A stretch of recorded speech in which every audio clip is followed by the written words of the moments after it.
Good morning, and welcome to the second annual Invest Canada North Post Prospectors and Developers Association of Canada Summit. My name is Caroline Cochrane, the Premier of the Northwest Territories. The government of the Northwest Territories, along with the governments of Nunavut and the Yukon, is pleased to be a part of this important opportunity to connect global investors with the competitive advantages and opportunities in Canada's North. This year, the summit is focused on ESG and partnerships, the opportunities and advantages of resource development in the North, and the plans companies have for 2021. And I can tell you, in the Northwest Territories, there's a lot to be excited about. The resource sector has played a significant role in our economy for decades, creating jobs and business opportunities for residents and our 33 communities. Our current government's mandate has identified increased exploration and development of the NWT resources as a priority. Despite the impact COVID-19 has had on our residents and the economy, we remain committed to this goal. The Northwest Territories is rich in resources, and our government is hard at work to keep the sector healthy while exploring ways to create an attractive, sustainable investment climate. Mining and exploration are the biggest source of private sector jobs and income for our residents. And as we get back to business, there'll be a major buyer of products and service from territorial companies. The government of the Northwest Territories is actively addressing territorial infrastructure challenges to improve project economics.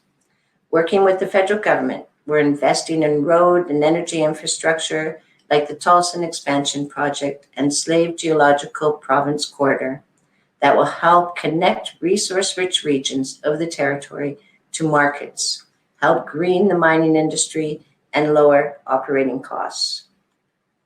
The Northwest Territories offers a low-risk investment jurisdiction that is setting the bar for Indigenous partnership, one that contributes to improved outcomes for Northern communities and meaningful opportunities for Northerners. Canada's North has a lot to offer, and I hope that over the course of the summit, you'll be able to learn about everything we have to offer. Thank you for your interest in the North. I hope everyone enjoys the summit.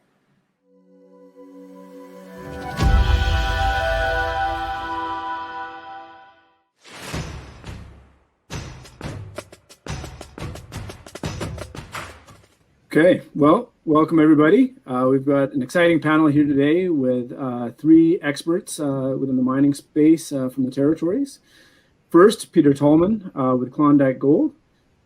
Peter's a professional experienced mining entrepreneur and professional geologist. He has 35 plus years experience in the mining industry. Mr. Tallman has worked in Canada, Chile, Mexico, and Australia. His career has included the grassroots discovery and delineation of 3 mineral deposits, 2 of which have been mined diversely, including 1 gold, 1 anemone, and 1 zinc deposit. He is currently director of Fiora Gold Limited, which operates a Carlin-style open-pit heap leach gold mine in East Central Nevada. Mr. Tallman has either founder, director, and or senior management positions with publicly listed Canadian mining companies continuously since 1995. Next, we have Kivan Silihe, PEng, and an executive MBA. Kivan has over 20 years of industry experience, having held various senior roles in operations, projects, and corporate development. Prior to joining Nighthawk, Mr. Silihe has served as the Vice President of Corporate Development and Technical Services with Mountain Province Diamonds, where he was responsible for providing operational and technical oversight for the Mountain Province's jointly owned 12,000 tons per day diamond mines in the Northwest Territories. Mr. Silihe was previously served as VP of Corporate Development and Technical Services for Kirkland Gold from 2016 to 2017, where he led the company's due diligence team behind the $2.4 billion merger with Newmarket Gold. He held the same position at St. Andrew Goldfields from 2013 to 2016, where he spearheaded the company's sale process, culminating in the sale of Kirkland Lake Gold in 2016. Prior to those roles, he held various operating positions with Lakeshore Gold, FNX Mining, and Vail from 2002 to 2013. He holds a Bachelor of Applied Sciences, Mineral Engineering from the University of Toronto, and an Executive MBA from the Kellogg Schulich School of Management. Don McDonald, President, CEO, and Director of Norzink. Mr. McDonald has over 30 years of experience in mine development, operation, and financing. He has been involved in the development and/or operation of over 20 mines in North and South America and completion of multiple mine financings. He's a chartered professional accountant with a bachelor's and master's degree in engineering from Oxford University. He was formerly CFO and acting CEO of KGHM International, and prior to that served as CFO of Nova Gold, De Beers Canada Mining, and Det'on Mining. He is a director of the Mining Association of Canada and the NWT and Nunavut Chamber of Mines. So Don, perhaps we'll start with you to sort of give a basic overview of Norzink. Yeah, please. Great. Thanks very much for having me, Paul. Norzink is listed on the Toronto Stock Exchange under the symbol NZC and on the over-the-counter in the US under the symbol NORZF. Our major asset is the Prairie Creek mine, which was a silver mine originally built in the early 1980s as a Cadillac silver mine, and now is being developed as a silver zinc lead mine. It has a very high grade zinc, lead, and silver. The zinc equivalent is about 23% zinc equivalent in the reserve. And our inferred resource is running about 26% zinc equivalent as well. We had a feasibility study prepared in 2017, and then in 2020 and into this year, we are working on a plan to increase the throughput from that study by 50%, and potentially through drilling increase our reserves by 50%, and then increase reserves by 50%. Hoping to be able to complete that by 2022. Fantastic. Kivan, why don't you tell us a little bit about Nighthawk Gold and what you've been up to there? Sure. Thanks for having me, Paul. Nighthawk is a Canadian-based junior exploration company trading on the Toronto Stock Exchange under ticker symbol NHK. We also have a over-the-counter listing in the States under MIMZF ticker symbol. We own a very large land position in what is referred to as the Indian Lake Greenstone Belt in Northwest Territories. The size of the land position is about 930 square kilometers, 60 kilometers long, 30 kilometers wide, over 220,000 acres of highly prospective ground. The core asset is the Colmac Gold Project, which was site to a past producing gold mine under the Royal Oak days. And essentially right now is our core asset, which hosts the majority of our current resource base that was just published a couple of weeks ago. Across all categories, we have just over 3 million ounces. That's including indicated and inferred, if I can kind of combine those two together.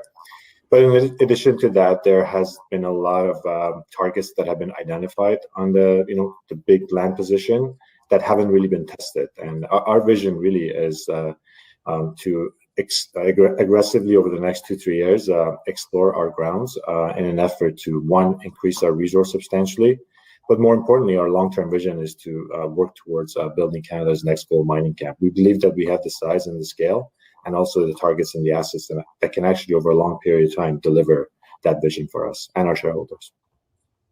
That's great. Good news for Northwest Territories. Thank you. Peter, let's hear a little bit about Klondike Gold. Thank you, Paul.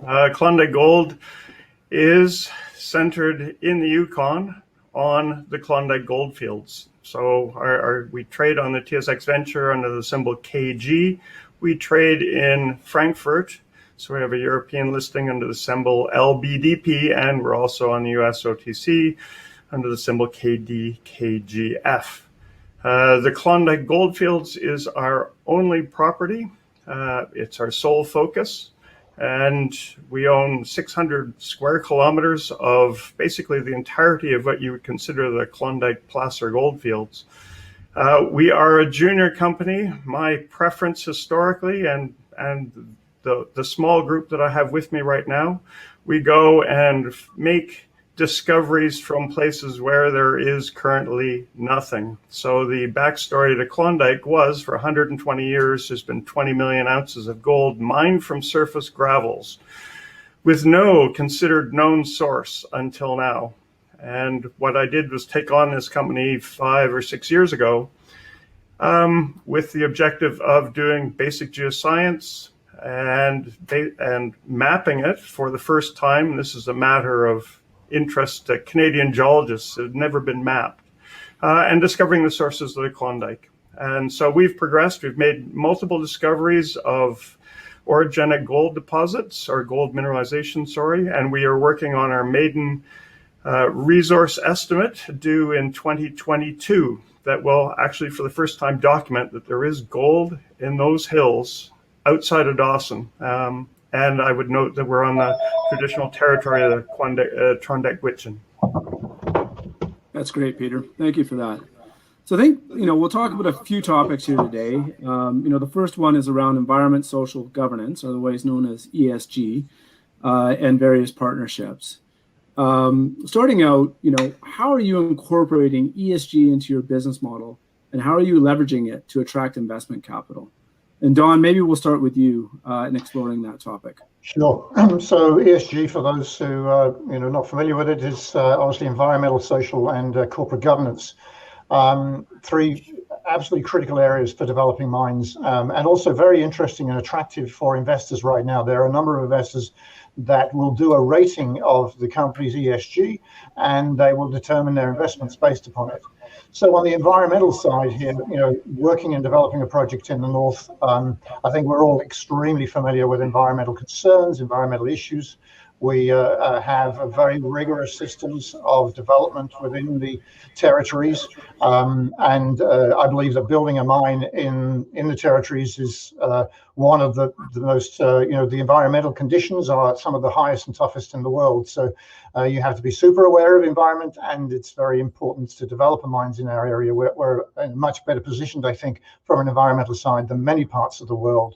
On the social side, obviously, we have a lot of Indigenous involvements in projects in our area, in our mine. We have 12 Indigenous groups, 9 communities representing about 28% of the communities in the Northwest Territories are in our region, the Det'on region. And it's super important that we develop the mine with a recognition of the traditional rights, traditional knowledge, the DNA knowledge that exists within the communities, and have the community support. And then on the corporate governance side here, I think it's important to make sure, and this goes beyond just simply the corporate side, but at the corporate level, we have just simply looking at our board of directors. Of our 6 independent directors, 2 of them are women. I'm hoping that we will be able to add a third in to make it 50-50 for the women's representation on our corporate side here, but also from the side of developing the mine and making sure that we are very broad in terms of our access to local communities to the work, that we have a very strong governance process with a series of independent roles that are taken, and also that we are very aware of, as I said, integrating the communities within our workforce. And we have historically, we've had a very large percentage of local community workers at our site. And when we develop the mine and operate the mine, the Prairie Creek mine, we anticipate doing the same for the operations as well. That's great, Don. Keyvan, you've been a long-term operator in the Northwest Territories in particular. Where do you see ESG? What are you doing in your business around that? Sure. Thanks, Paul. If I could echo all the same thoughts and ideas that Don was just talking about, it would be great. But what I would add to that is, first of all, I think I'm really pleased that I'm glad that we're actually finally talking as a business community or investment community in general. We're actually talking about ESG because they're such important and vital issues for sustainability of our environment and our planet, and and our companies and businesses in general, right? So I'm really glad that we're actually talking about ESG as a metric of measuring our company's performance, as opposed to in times past it's only been financial metrics like profits or earnings or share price appreciation or whatever you want to think of in terms of financial metrics. So that's really good to see.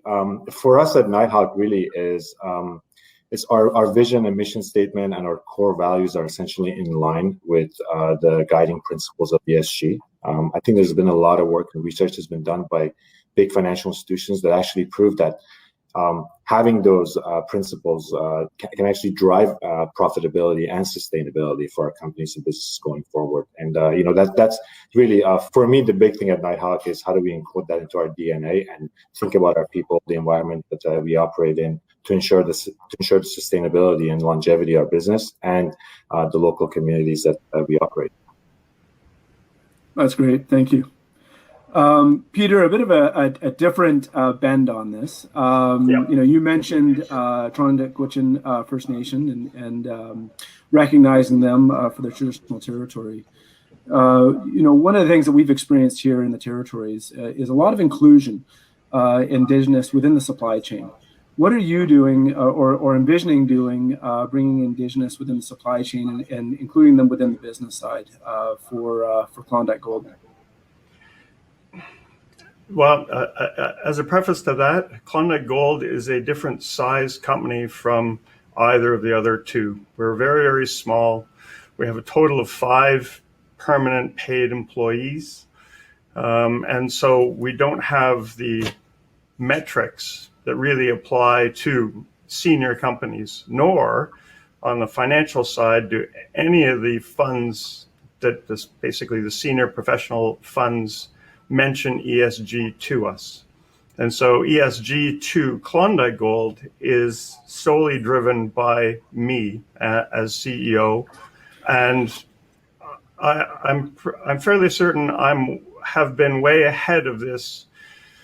So I've chosen to live in the communities that I explore in. And I know that, so Klondike Gold probably represents the 2,700 or so junior, very small companies that are listed on TSX Venture, of which few actually get out into the community. And I've made a habit of living amongst them. Actually, the last one was in Newfoundland, and Don McDonald and Norzink now own the deposit that I discovered there. I'm waiting for them to mine that. That'd be great. But I lived in the community for 10 years, and that was in a 70-person hamlet. I now live in Dawson, and that's our base. And so how this is relevant to ESG, I know personally the concerns of the locals, whether they're First Nation or not. One of the first things I did when I moved in was said, what concerns you about where Klondike Gold is working? And the answer was there's this massive environmental, unsightly mess up there.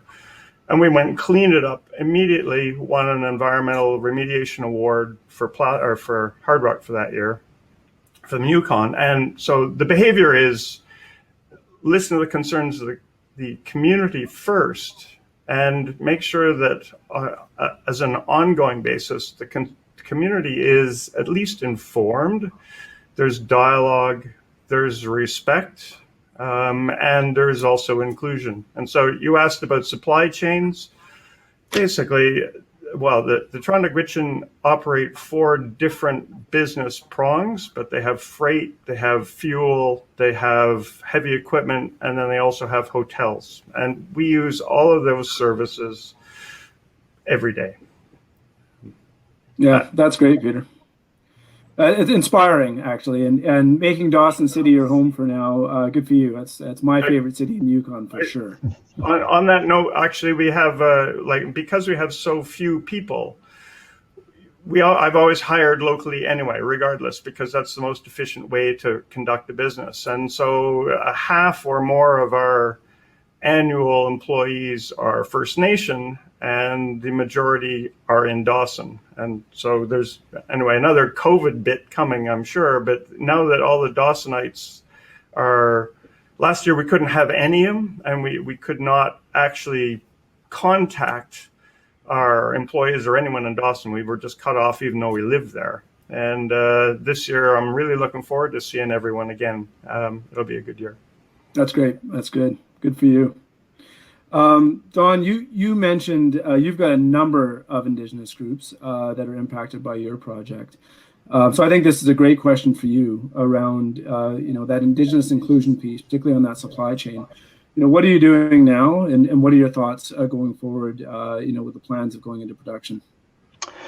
So we have, as I mentioned, there are 9 communities in our area. We have a socioeconomic agreement that dates back a number of years with the GNWT and those communities. We also have IBAs with 2 of the 3 closest communities, and we're working on the 3rd community right as I speak to have a benefits agreement with them. With each of those agreements, there are requirements for us to carry out certain what we call set-aside contracts with them, important areas where they are directing the work that's necessary at the site. So that's on the business side here. We have agreements to commit to employment in the area, at various levels. There are 5 communities, the 2 communities that are close. And then there's another group, which is 5, including the original 2, and then a total of the 12. And we have these levels of expectations and requirements with regards to employment, and ultimately it goes into the Northwest Territories and then finally into Canada. So on the employment side, it's very critical for us, and on the business side, we have a number of activities that we carry on with the local communities. We do try and work with joint ventures if we can, and particularly joint ventures between the communities. I think that's really important. So we have been working on several of these joint ventures with the local communities. And we also work with the Det'on First Nations, which is kind of the power group in our region. We also provide scholarships, training, and so on, because our mine is planning to be in production, full production in 2025, and then construction hopefully starting next year. So we have construction skills, and we have operation skills, and the mine life is 15 years right now with the current reserves. We anticipate it being longer. So we really want to focus not so much on the construction side, which is 2 to 3 years, but more on the long-term jobs and also the long-term contracts. And similarly on the contracting side here, the type of contracts we're doing right now, there are a few large, very discrete ones, and those ones, all of those major ones, we are working on joint ventures on. During the construction, we're anticipating doing joint ventures there on the construction activities, and then ultimately have contracts that will go forward onto the operating side here. So it's really important that we have the local communities involved. And Northwest Territories is a super sophisticated and knowledgeable area in terms of working with Indigenous groups. Certainly, I would say around one of the highest in the world. So I think we've got a lot of expertise in our area, and Paul, you're a part of that puzzle, as is the NW Chamber of and Nunavut Chamber of Mines, which has multiple parties that are involved, making sure that we're not just looking at close proximity, but also looking at the entire NWT. Yeah, that's a great answer, Don. And you're right. I do have obviously experience within that space, and that's what personally drew me to Northwest Territories, was the sophistication and how much inclusion from the Indigenous. I think there's a lot to be proud of there for sure. Absolutely. Switching gears a little bit, we've certainly heard about some of the barriers or potentially challenges of investing and operating in the North. However, there's a lot of advantages and opportunities to Northern development. I'd like to hear from you, Kivan. You've got a lot of experience in this space. You've operated with a number of different operators, various sizes. What do you think is the number one or 2 advantages in your mind for investing in the North? Well, the first one we just kind of talked about, and again, if I can echo Don's thoughts again, I feel like I'm writing your coattail here a little bit. But look, NWT, I can speak specifically to Northwest Territories. It's got a rich mining history. I mean, you look at the diamond mines, you still, even today, you have some of the majors globally, major producers are operating large diamond mines in the territories, right? So Yellowknife is a mining hub. You got access to all the technical skills, resources, anything that you would need in order to start and develop and run an operation, right? So that's number one. That's something that sometimes people, I think most people get it, but parts of the investment community, especially for us, like, looking at, to attract investment in the gold space, we feel like we need to do a little bit more, we need to spend a little bit more time talking about the rich mining history in the NWT, and we focus on that a little bit when we have our investor meetings. But most importantly, really, is the vast area and the huge potential for mineral exploration, not just diamonds or gold, across all commodities. There's so much untested ground. And I think there are a lot of good projects that are happening right now. And simply the sheer size and the fact that the area is vastly underexplored, I think are the most important things. And these kind of platforms that we're like the meeting that we're doing today, and these kind of conversations are basically going to attract a lot of investment towards the north. We just basically keep our foot on the gas pedal and make sure that we get the word out. That's essentially a job like myself and Don and here, right? So I think that's the number one advantage, really, the massive potential for mineral exploration in the NWT. Yeah, we've seen some incredible mining operations. Those diamond mines really have been a game changer in terms of the overall economic landscape. There is no doubt. Yeah. Peter, what are your thoughts from the Yukon side? What do you think are the number one, number two sort of advantages, investment opportunities? Why Yukon? Well, I'm gonna echo the first two for Don and Kevin. It's just, for starters, the North in general is, I characterize it as unexplored, not tending towards underexplored. And in Yukon specifically, as an example, again, I go back to it was 120 odd years of mining and recovering gold, 20 million ounces of gold from within the Dawson district, and there was never a geology map until we did one. The geology maps that existed mostly said it's undifferentiated rocks and didn't. Anyway, fundamentally, you need geology to discover mineral deposits, and there just wasn't that completed.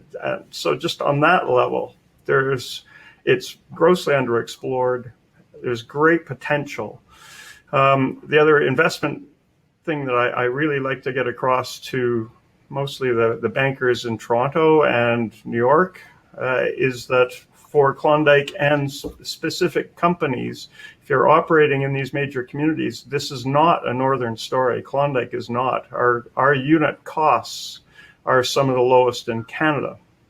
And to be able to have that, near the Arctic Circle is an impression that basically everybody goes, wait, no, that can't be.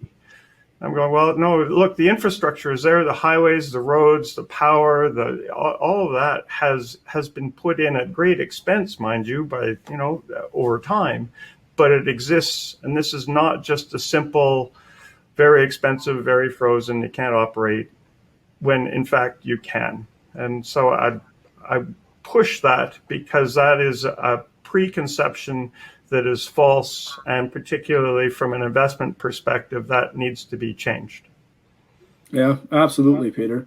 The North often is seen to be very remote and a challenging environment to operate in. But, you look at a lot of jurisdictions globally, there's some pretty extreme, challenging places that you've seen some sizable development, right? Again, I sort of point back to the diamond mines. That's the one I know best. But they've created a very impressive space there. Don, we've heard a little bit about what some of those advantages are. What in your mind can we be doing better to dispel the notion that the North is a challenging environment to invest in? What do we need to be doing here, do you think? Well, I think it's a multifaceted question. I think that there are things that need to be improved within the Northwest Territories, and I think that the NWT versus the Yukon, there are some real differences there. In some respects, I think Kevin and I would love to be in the Yukon in terms of infrastructure. We are not very far north of the BC border, and yet the road that will run from out. We're going to be building a road from our mine out to the Liard Highway, but 170-kilometer road, all-season road, and then it hits the Liard Highway, and that's a major access point for the Northwest Territories into the south.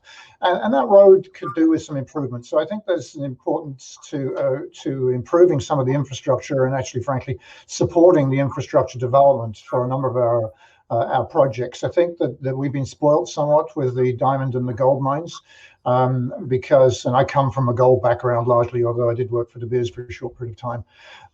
The beauty about those products is that you actually can just fly out the either the doré or the diamonds at the end of the day. But for base metals projects, we have to actually truck out very large quantities of concentrate. In our case, a feasibility study is running something like 150 to 200,000 tons of concentrate a year has to be driven out. So we could help with that infrastructure support.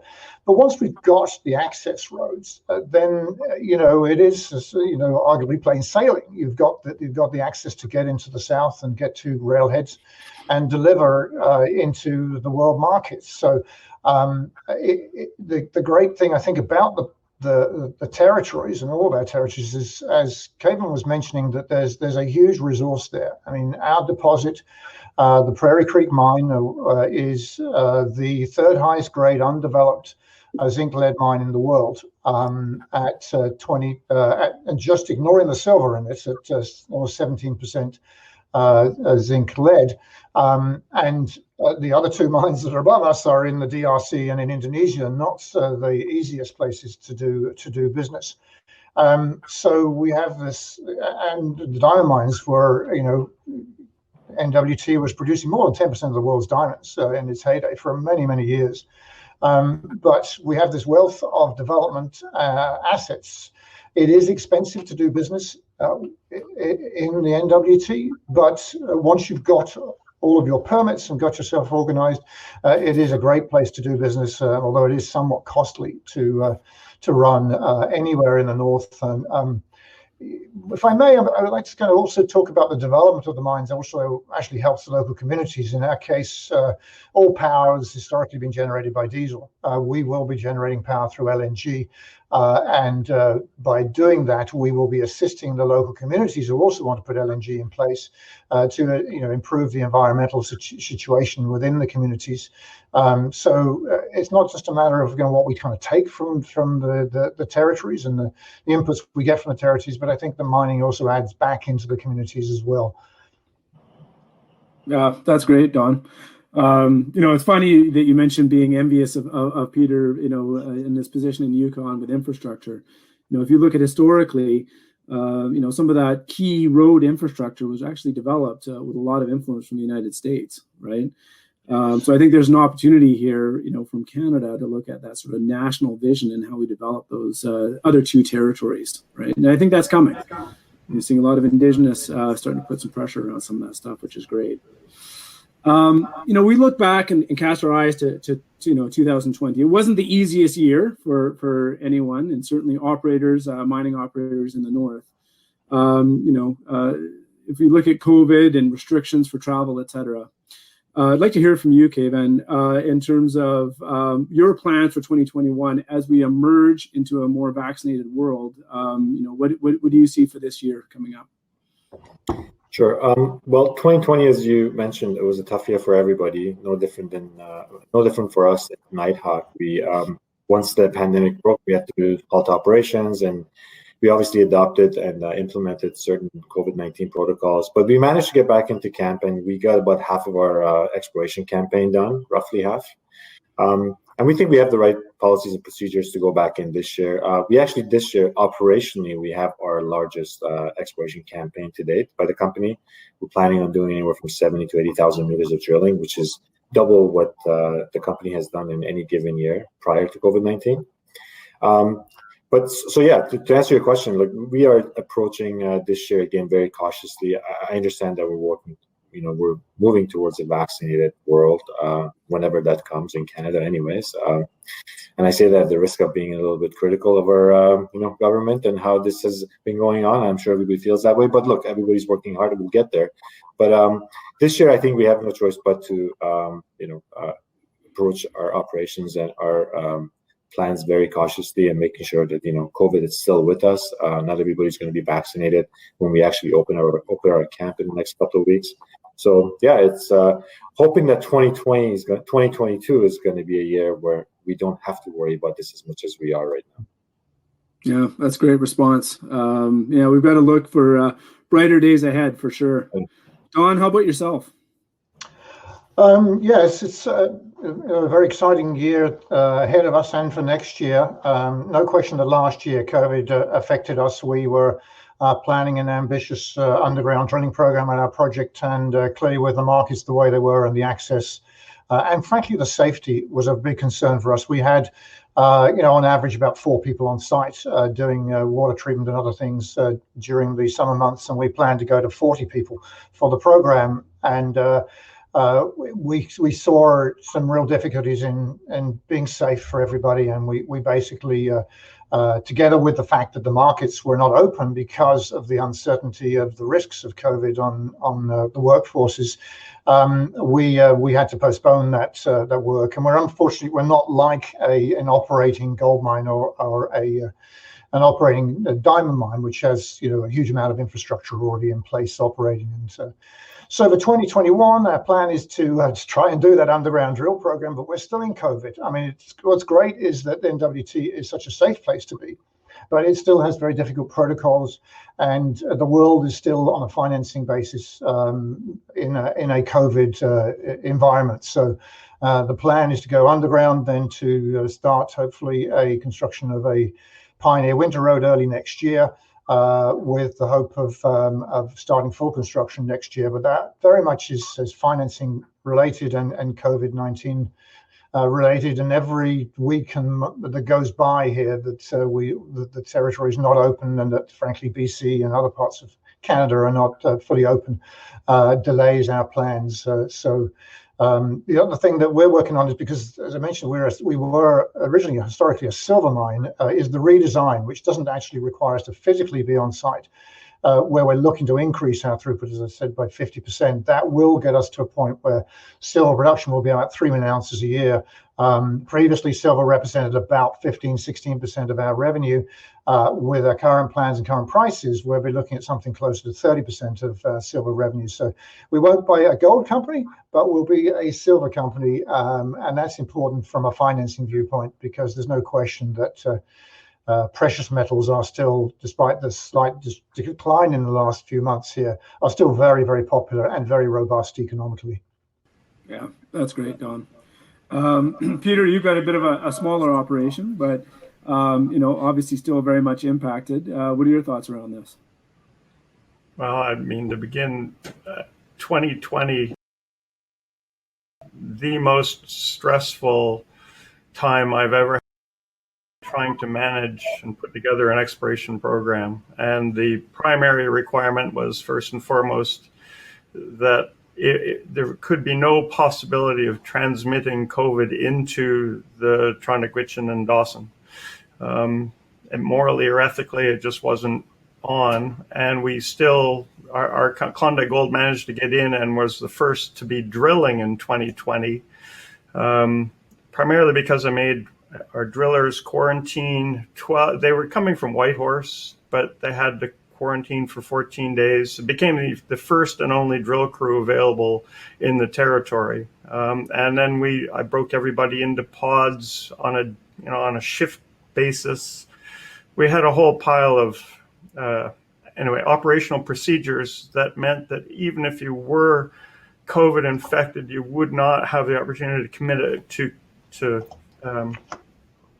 transfer it within the working environment. And lastly, then we just put a bubble around ourselves, and we could have no contact. And for the first 3 odd months, we had no contact with Dawson on an individual basis, even though they're right around the corner. At the end of it, oddly, the Dawson community was more of a risk of COVID infection to us than we were to them. And because nobody wore masks, and anyway, that was an issue. This year, it's the reverse. Now everyone in Dawson is vaccinated, and all those people and technicians and whatnot are going to be coming back, and I'm in correspondence with them. It's great. I'm really looking forward to operating within Dawson again. And on that note, then we have a really important drill program, and it'll be probably one of the most significant ones that the company has yet done. And that's to upgrade our areas of mineralization into a resource. And I got to echo something that Don said about, he's the third largest undeveloped lead zinc deposit in the world. Well, the Klondike hosts that 20 million ounces of gold is the largest gold geochemical anomaly on the planet that has not had a source until now. And again, that goes back to the question of, is there potential in the north? Oh, yes, absolutely. I'm sure you could say the same for diamonds. Yeah, anyway, I'm really looking forward for us in 2021, and I think all of us are going to have a great year this year. That's great. That's awesome. Got to have some closing remarks as we wrap up here. Keivan, starting with you, sort of last thoughts. What are you most excited about your project going forward? Well, like I said before, this year it's going to be the biggest program we've had to date at Nighthawk. We're targeting 75 to 80,000 meters of drilling. A big chunk of that is going to go towards expanding our existing resource of 3 million plus ounces across all categories. But I also mentioned this before, in that we have this huge land position that has essentially not been tested over the last 12 years, and we identified a number of really highly prospective and good targets. We want to follow some of that stuff. We have a pretty good project in Kolomak, and we're going to start doing some scoping studies internally anyways, look at the economics of that. But I really believe, and I go back to my original point about the fact that within our land position, I believe we have the next big thing. And that's, that's something that I'm really looking forward to this year and next year in terms of some of the targets that, we've identified but haven't drilled. So, there will be lots of news flow over the next 2-3 months from our company. I encourage people to stay tuned. I love it. That's fantastic. Great news. Don, yourself, sort of closing comments, remarks? Yeah, no, so as I mentioned, we kind of have the silver focus. We were able to do a surface drill program late last year, even though we couldn't go underground, and got some really high grade intercepts. Financing and money is a challenge, as I say, in this market. So, but we also are able to do flow through funding. So one of the activities we're working on this year is an additional surface drill program to improve on, add some extra material into the inferred and potentially into the measured and indicated, and also identify more of these kind of high grade areas that are down dip from our main deposit. The areas we're trying to work on in terms of developing the project are, critical to the whole territories. The economic generation from this project when in production is going to be significant. At the feasibility study side, you're looking at $300-350 million a year of net revenue, and with the expansion, we're looking at probably $500 million Canadian a year of net revenue. So a lot of money to be generated, but it's always difficult in these difficult markets right now to get the financing that's necessary to get through that. But that's my background, is financing projects. So I'm always excited by a challenge. That's great, Don. Thank you. Peter, yourself, some closing comments, remarks? Well, I would say that it will be a great year. We are fully financed for our drill year and through into 2022 as it stands now. I would like to expand our scope of drilling. We have a couple of, I'll echo Kevin's comments, we have exceptional potential within the 600 square kilometers. We're going to go take 2 of these new targets and drill test them in addition to doing the further work on the resource drilling. And at the end of it all, by the end of 2021 into 2022, I hope to present to the world the compelling idea of there is gold in the Klondike and the bedrock. There is considerable gold there. We're just beginning to scratch the surface. We will have a pipeline of other areas that we can add to our burgeoning mineral resource, we hope, and start working on where's the money and do a PEA, preliminary economic assessment, to show how profitable it could potentially be, considering that our unit costs in Yukon are some of the lowest in Canada. It's going to be a great year. That's great. That's great news. Well, thank you very much. We're very fortunate to have 3 experts from the north, from the territories. We're going to move now into some live question and answers, and we'll stick around and hopefully see some great questions out there. Thank you very much for your time, guys.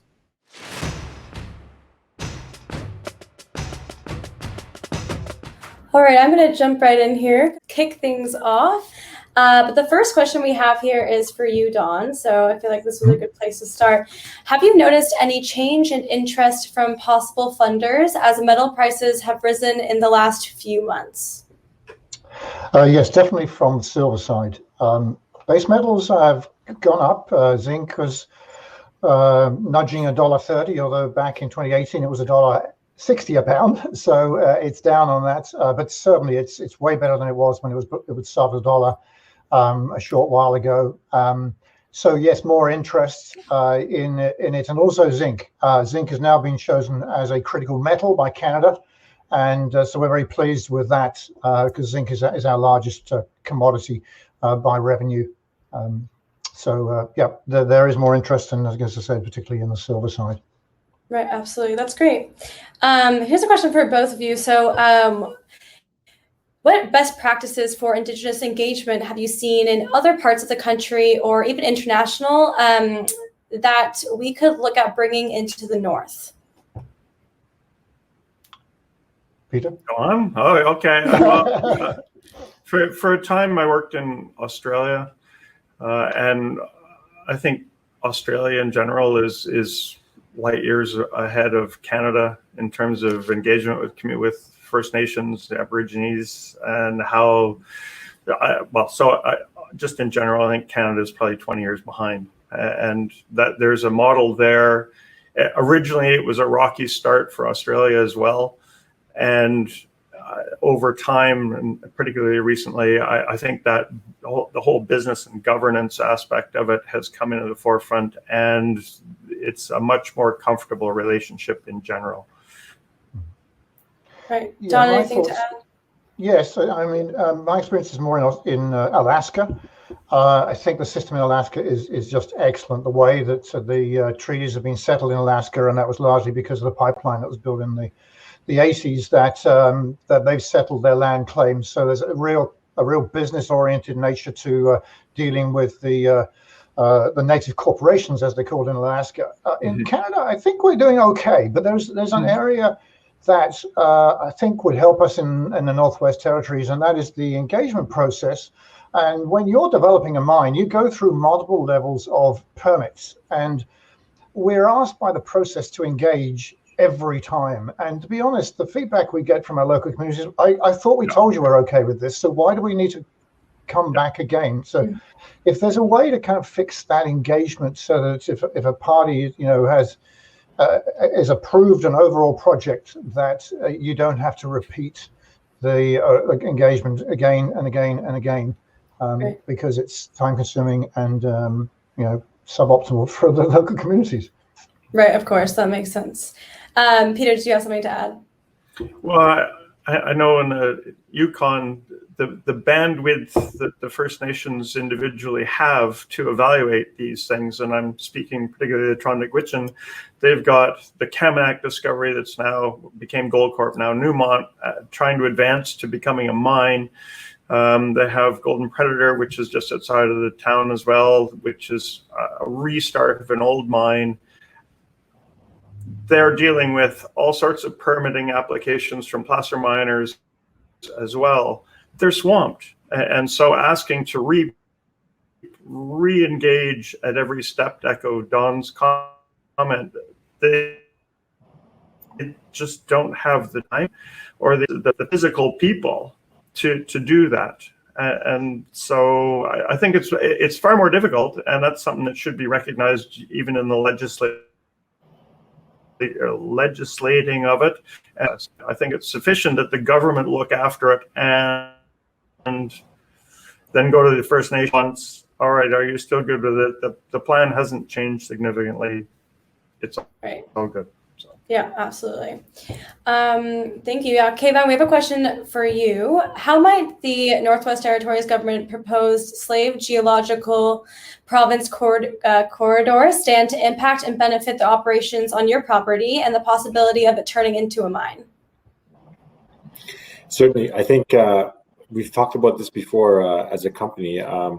And this is something that I highlight with a lot of investors that we speak with about our company and our project, given that although we are a remote site, we're not that far away from key infrastructure like a power grid and a 2-lane highway that's currently being built, which is going to be completed in Q3 of this year, which connects Yellowknife to the community of Wati.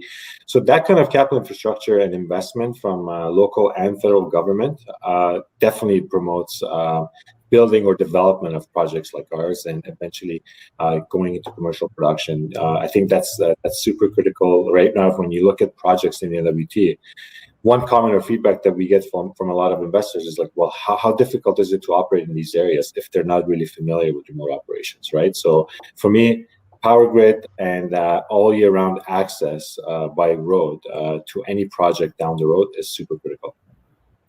Right. It's not a necessity, I should say. I just want to add that it's not a necessity. There are a lot of diamond mines in the NWT and other gold operations that are being operated remotely.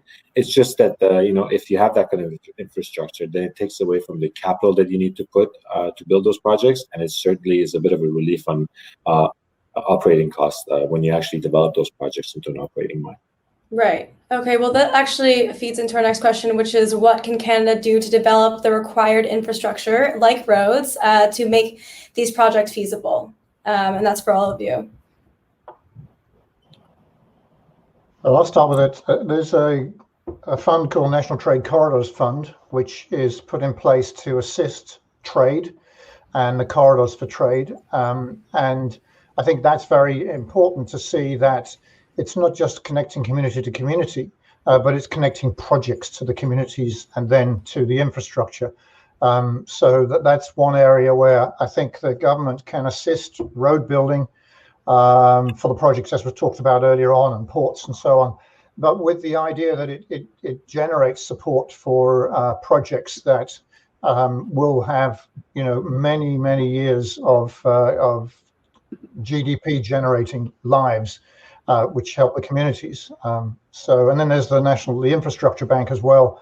I think it's important again to support mining, particularly in the Northwest Territories, where it is such a hugely important part of the territories. Right. Thank you. Anything to add, Peter, Kevin? Yeah, I mean, to just add to what Don was referring to, I think it's a bit of a two-way street. For example, for us as a company, Nighthawk, we need to show that our properties have the potential to eventually becoming the next gold mining camp in Canada, which is our long-term strategy and vision. We think that we have the size and the highly prospective nature of the ground that we own can actually deliver on an objective. So we have to have success in the work that we do over the next, let's say, 2-3 years, building up our long-term pipeline of projects that can deliver those ounces in the ground. But we're also hopeful that, if we are successful, we would like to see that kind of investment, to Don's point, from local governments and the federal government to extend the all-year-round access roads, that extend the power grid, so that, when we look at doing feasibility studies of building these projects into an operating mine, the cost of developing it and also operating it are less than what people, at least at the moment, perceive it to be. Great, thank you. But in the meantime, we have another question for you, Kevin. Ken is asking if you could explain the funds that were raised yesterday and in terms of your immediate work with Nighthawk and the catalysts for the next 6 months before winter sets in. Sure, yeah. Just for everybody else's sake, we were in the market yesterday. We've done a private placement bought deal for 11 million Canadian as of yesterday morning. And in addition to the cash that we have on hand, we believe that sets us up very well for what we want to achieve this year. We've been talking about doing anywhere from 70,000 to 80,000 meters of drilling, which is nearly double the amount of work that the company has done in any given year, prior to COVID-19, of course. And we've been busy setting up our targets for the next year. I think it's fair to assume that a large part of that capital is going to go towards expanding our existing resources at Kolomak. I don't want to really put numbers on it, but based on our current plan, anywhere from 40 to 45% of that capital is going to be allocated our core asset, Kolomak. But we also have a lot of targets that we've identified on our property, but we haven't really followed up on. and it goes back to the pipeline of projects that we're talking about down the road. So we have 2-3 high priority targets that we want to look at this year, and of course all the greenfield exploration targets that again have been identified on our property, and lots of good work has been done on it, but hasn't really been followed up on over the last several years. So it's kind of a healthy balance between our 3 key target areas that are going to take up a chunk of the capital that we raised, in addition to allocating some dollars to some of the grassroots exploration targets on the property. Great, thank you so much. Yeah, maybe just to finish off here, Don, Peter, any upcoming catalysts and things you're looking forward to in 2021?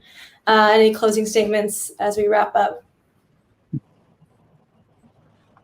Oh yeah, for me, definitely it's an important year going ahead. COVID-19 is affecting the programs, but it's not affecting the nature of the project. We're able to continue permitting the expansion for our project, and we're also doing some new updated studies, which we'll be releasing as the months go by, and also planning to do this surface drill program, which will be completed before an underground program. We'll get results from that earlier on. So looking forward to getting some more really good results from that drilling.